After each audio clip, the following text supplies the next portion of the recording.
Hi viewers, India's largest digital media network Suman టీవీకి స్వాగతం. ప్రస్తుతం మనతో ఉన్నారు chartered wealth manager and wealth coach Rama Rajesh గారు.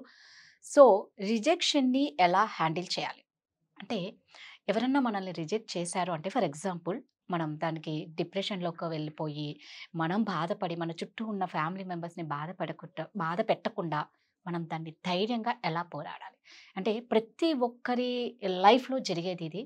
సో ప్రతి ఒక్కరూ తెలుసుకోవాలి. దాని గురించి ఇప్పుడు రమా రాజేష్తో మాట్లాడతాను. హాయ్, నమస్తే. నమస్తే రాధా. సో ఇందాక మాట్లాడుకున్నట్లు ఈ రిజెక్ట్ చేసుకోబడడం అనేది ప్రతి ఒక్కరికి ఏదో ఒక విషయంలో ఉంటుంది రమ్మ. ఏదర్ లవ్ కానీ, మ్యారేజ్ కానీ, స్టడీస్ కానీ, జాబ్ కానీ, ఇది లేకుండా ఏ లైఫ్ ఎవరిది ఎండ్ అవ్వదు. రైట్. బట్ ఈ రిజెక్షన్ని ఎలా హ్యాండిల్ చేయాలి అనేది చాలా మందికి తెలియక ప్రాబ్లమ్స్లో మునిగి తేలుతూ ఉంటారు. ఫస్ట్ దీన్ని ఎలా హ్యాండిల్ చేయాలి?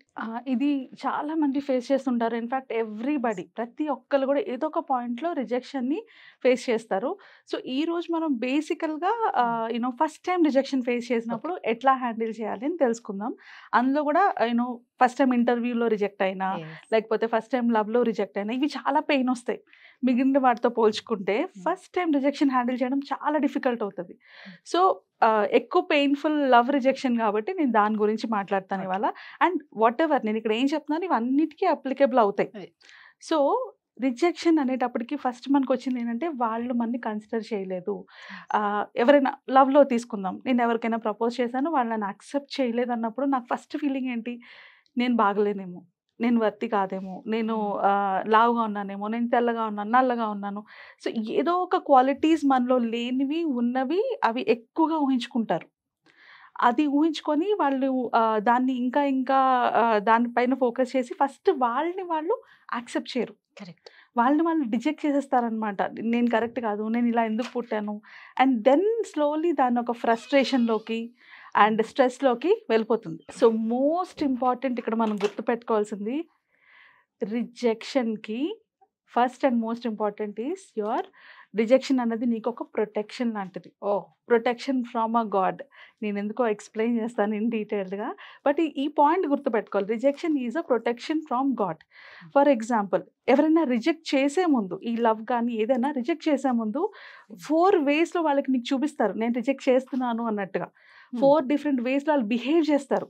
నీకు ఆ బిహేవియర్ బట్టే అర్థమైపోద్ది వీళ్ళు రిజెక్ట్ చేయడానికి రెడీగా ఉన్నారు ఆర్ వీళ్ళు రిజెక్ట్ చేస్తారు అనేసి.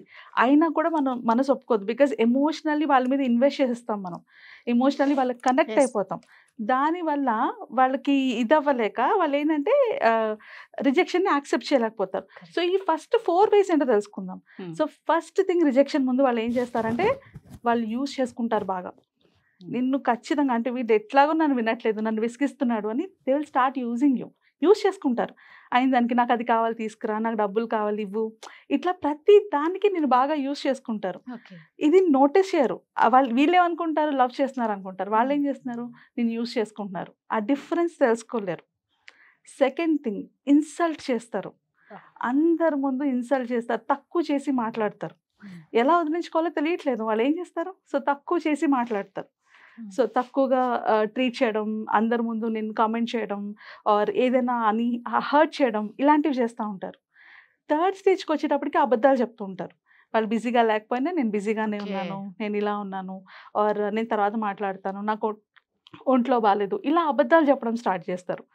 సో ఇక్కడ ఏం చేస్తున్నారు వాళ్ళు, ఫస్ట్ నేను యూజ్ చేసుకుంటున్నాను, నువ్వు అర్థం చేసుకోవట్లేదు. అయినా కూడా వాళ్ళు నెక్స్ట్ ఏం చేస్తున్నారు, నేను ఇన్సల్ట్ చేస్తున్నారు. అయినా నువ్వు వాళ్ళు వెంట పడుతున్నావు.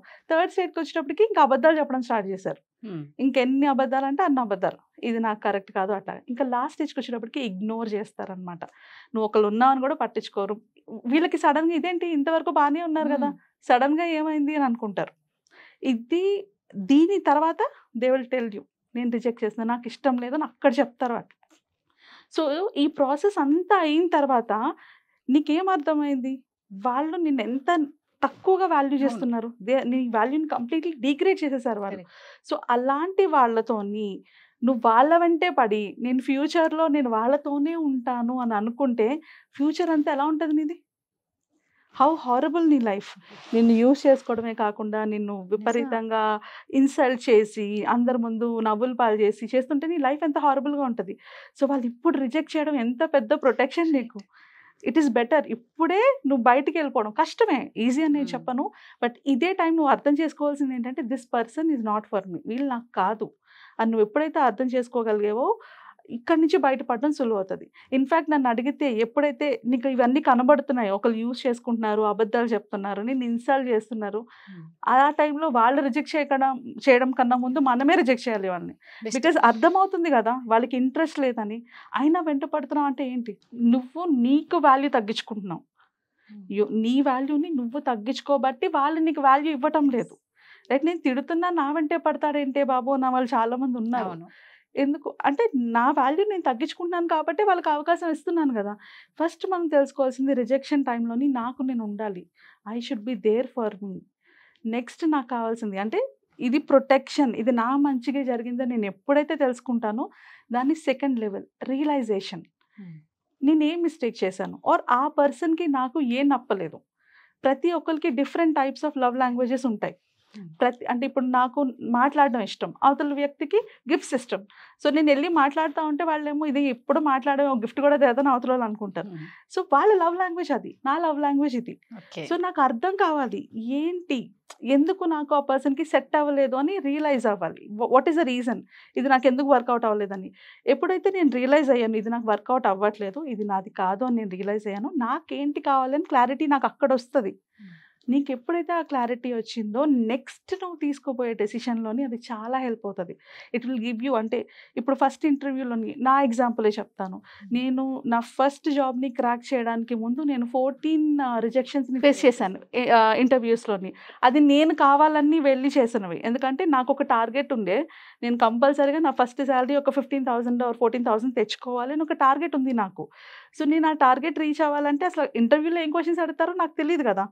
సో ప్రతి ఇంటర్వ్యూకి వెళ్ళడం, అందులో ఆ ఇంటర్వ్యూలో రిజెక్ట్ అవ్వగానే అక్కడ నేను ఏం నేర్చుకోవాలని తెలుసుకోవడం, ఇలా నేను చేశాను. బట్ నేను బాగా ఫీల్ అయిన ఇంటర్వ్యూ ఏంటంటే ఒక ఇంటర్వ్యూకి వెళ్ళినప్పుడు నేను అన్ని విధాలుగా బాగానే చేశాను కానీ వాళ్ళు నన్ను రిజెక్ట్ చేశారు. అది నేను యాక్సెప్ట్ చేయలేకపోయాను. బికాజ్ నేను బాగా ప్రిపేర్ అయ్యాను, నేను బాగా ఇది అయ్యి వెళ్ళాను కదా, నేను దాన్ని యాక్సెప్ట్ చేయలేకపోయాను. కానీ ఆ తర్వాత నేను ఇంకా స్ట్రాంగ్ అంటే ఇంకా బెటర్గా ప్రిపేర్ అయ్యి ఇంకా బెటర్ శాలరీ వచ్చేదానికి వెళ్ళాలని ఒక 1 year తర్వాత నాకు తెలిసింది ఏంటి అంటే ఈ కంపెనీని కంప్లీట్గా ఎత్తేసారు.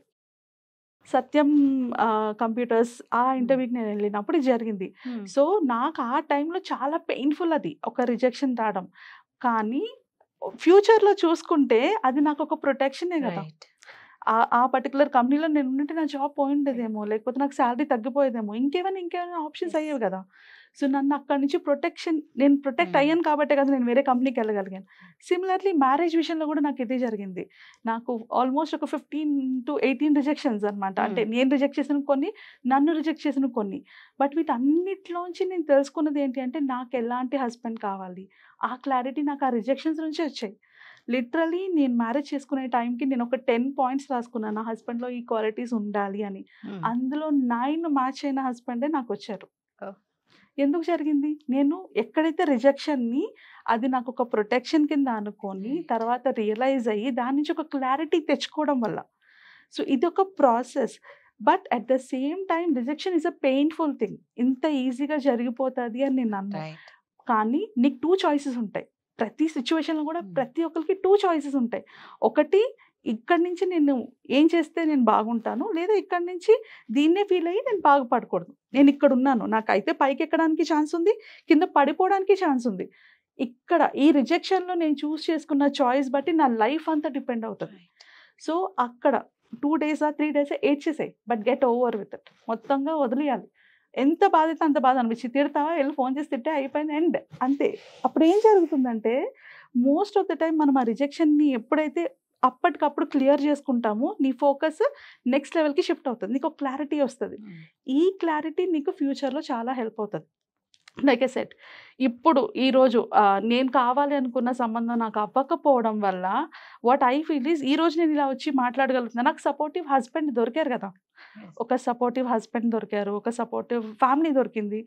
సో ఆ రోజు అది పెయిన్ఫుల్లే, బట్ ఈ రోజు అంటే నేను ఎంతో ఐ ఫీల్ సో థ్యాంక్ఫుల్ దేవుడికి అసలు చెప్పుకుంటుంటాను వాడు థ్యాంక్ యూ నాకు అది జరగలేదు ఇప్పుడు నేను ఇలా ఉండగలిగాను అనేసి. ఎంతమందికి దొరుకుతారు ఒక హస్బెండ్ రైట్. సపోర్ట్ చేసి నేను చూసుకుంటాను నువ్వు వెళ్ళు నువ్వు మాట్లాడు నువ్వు సక్సెస్ఫుల్ అవ్వని ఎంతమంది ఉంటారు. సో ఇప్పుడు నీకు రిజెక్షన్ పెయిన్ఫుల్ ఉన్నా remember it is your future right. Protection. So అందుకే అండి ఏ జరిగినా మన మంచికే మన మంచికే అని అంటూ ఉంటారు. రైట్. ఖచ్చితంగా ఒకటి మన నుంచి మిస్ అయిందంటే దానికి మించి మంచిది మన దగ్గరికి వస్తుంది అని అనుకుంటే హ్యాపీగా ఉంటాం. Thank you. Thank you.